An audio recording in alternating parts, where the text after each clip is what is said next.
steps to secure the rights and places of worship of all communities living in Pakistan.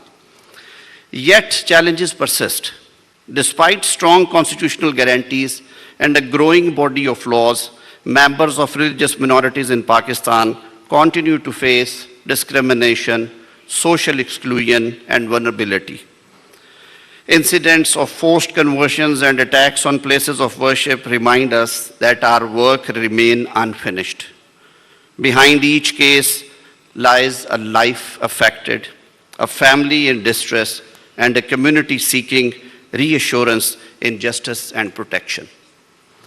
We must ensure procedural safeguards, fair investigations, and accountability for false accusations, while reforming personal status laws and registration systems to prevent misuse.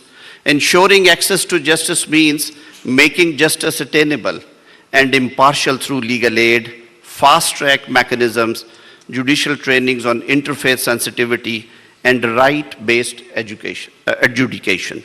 Likewise, education reform must promote diversity, tolerance, and civic responsibility from an early age.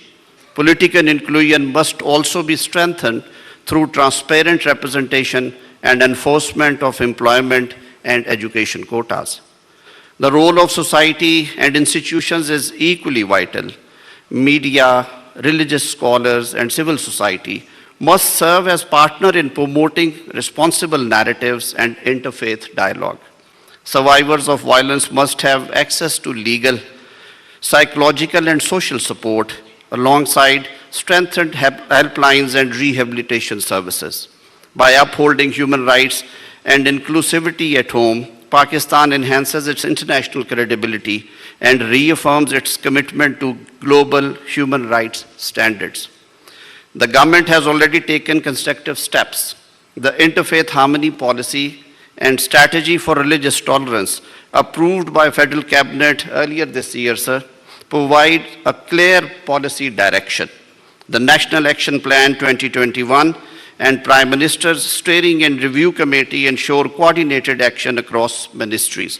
The National Commission for Human Rights, with its broad mandate and powers, together with the proposed National Commission for Minorities' Rights, marks an important institutional stride towards stronger oversight, accountability, and redress. The recent formation of Minority Caucus in Senate is another welcoming step, reflecting Parliament's growing commitment to inclusivity and the protection of all communities. Through its Human Rights Awareness Program, the Ministry of Human Rights has conducted hundreds of sessions nationwide, engaging scholars, officials, and communities to foster understanding and inclusion. However, awareness alone is not enough. The ministry, in collaboration with judiciary, parliament, provincial governments, and civil society, is now pursuing practical and coordinated measures. These include the standardization of police procedures, mandatory training for officials on religious sensitivity, and the establishment of minority protection cells for rapid response and legal aid. Procedural safeguards are being introduced in blasphemy-related investigations to prevent misuse and ensure timely justice. To the Honorable Chief Justice and the members of esteemed judiciary, we are all present here. I extend a particular request. Your leadership in reinforcing the rule of law, upholding constitutional protections, and guiding jurisprudence on rights will be vital. Judicial reflections and directions emerging from this symposium can provide jurisprudential clarity that will protect vulnerable communities and strengthen democratic governance. To religious leaders, your voice shapes hearts and minds. I ask you and request you to join state institutions in promoting narratives of compassion, common humanity, and tolerance. To media and educators, use your platforms to amplify pluralism, to present positive stories of cohesion. To business and civil society, invest in community projects that create shared economic opportunities across the divides. Finally, as we conclude this symposium, let our discussion translate into practical and accountable outcomes.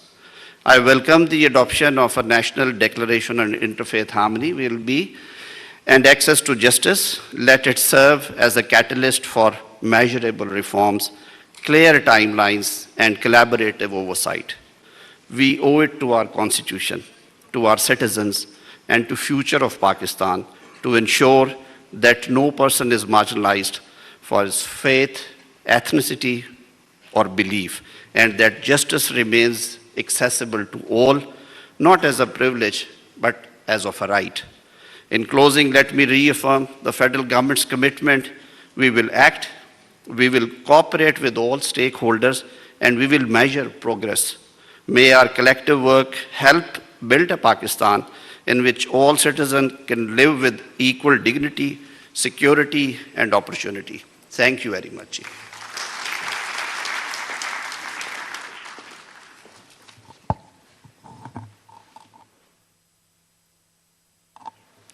Thank you so much, sir, for your enlightening remarks and for reaffirming that true justice means accessibility, equality, and fairness for all. Ladies and gentlemen, inclusive